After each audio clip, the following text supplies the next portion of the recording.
Hello and welcome to another episode of Disney Movie Investigation. If this is your first time watching, welcome to the show. In each episode, we take a look at a movie that is featured on Disney+.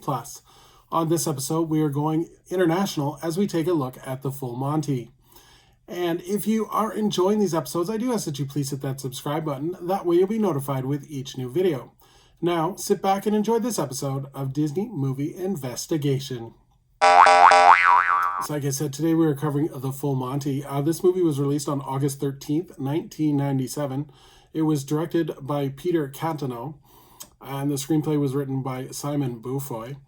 The production companies were Red Wave Films, Channel 4 Films, and it was distributed by Fox Searchlight Pictures. The budget for this movie was $3.5 million, and it did a box office return of $257.9 million. But let's take a look at the production history. So Channel 4 Films, who was the production company, would agree to write the finance the screenplay of the film, but they did not want to invest any equity into the film. Fox Searchlight Films would come to the rescue, and they would agree to finance the movie at £3 million. So the movie was filmed in Sheffield, England in April of 1996. And the cast was fully on board with the production and agreed to do the whole Full Monty strip at the end of the movie in front of the 50 extras, but they would only do one take. The opening sequence of the movie, which has a Sheffield promotional film, was an actual movie that was filmed in Sheffield called City on the Move. And it was commissioned by Peter Wigley, who was Sheffield's first publicity officer. The film is used mostly for using a British slang, most notably a Sheffield dialect. And Anne Dudley would be nominated for, she would actually win for a Oscar for composing the score of the movie. This came with some controversy because a lot of the score uses jukebox songs. So it's not original score, but she did win the Academy Award for it. So in terms of the cast, we have Robert Carlyle, who plays Gary Schofield, Mark Addy, who plays Dave Horsfeld, Tom Wilkinson, who plays Gerald Arthur Cooper, Steve Hudson, who plays Lomper, Paul Barber, who plays Barrington Mitchell, and Hugo Spear, who plays Guy. So in terms of the plot, the movie takes place in Sheffield, England, once known as the City of Steel, home of a massive steel industry and jobs aplenty. However, fast forward 25 years later, and the steel factory has been closed, and there's widespread unemployment and despair. Two unemployed friends stumble upon a Chippendale-like show that drives the local women crazy.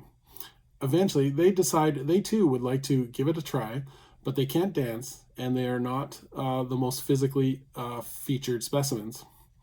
They have their doubts, but are determined to give it a shot. On the way, they pick up 4 other unlikely candidates and begin practicing for their big show debut. To drum up interest, they boast that they will go the full Monty, something that they hadn't planned and aren't sure that they can deliver. So in terms of the legacy of the film, when the initial filming was complete, Fox was actually not happy with this film and actually seriously debated having this be a direct-to-video release and not giving it a theatrical debut. However, after some very serious re-editing, Fox was happy with the final product and would give it its due in the theaters.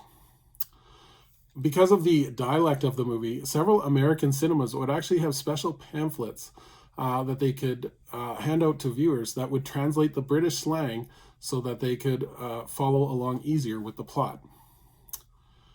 The film would be nominated for Academy Awards for Best Picture, Best Original Screenplay, and Best Director. Unfortunately, this was also the year of the Titanic sweeping most of those awards. So, in 1998, a film novel was released by Wendy Holden. And in 2000, the film was actually adapted into a Broadway musical where the characters were Americanized for ease of dialogue.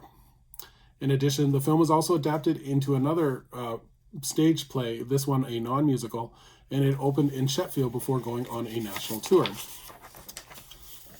In 2017, an ITV special called The Real Full Monty was announced to raise money for prostate and testicular cancer, and airing on June 15th of 2017 with several UK known celebrities. The special has been airing every year since then and continues to be popular.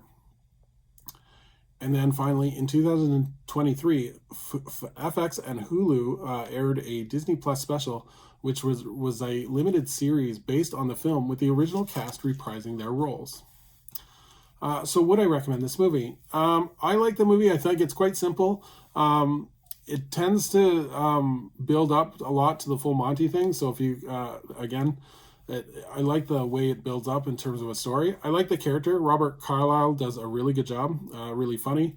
And I like, again, it's just a simple story that makes you feel good about kind of wanting to kind of provide for your family and provide those kind of be working at any means necessary. So definitely recommend this one. It's worth giving it a try. So yeah. So thank you so much for joining us here on another episode of Disney Movie Investigation.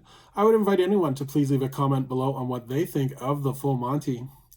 And as we look forward to our next episode, we are going deep into the Disney vault as we take a look at Candleshoe, which is starring Jodie Foster. So until next time, I hope you have a magical day, and we will see you real soon.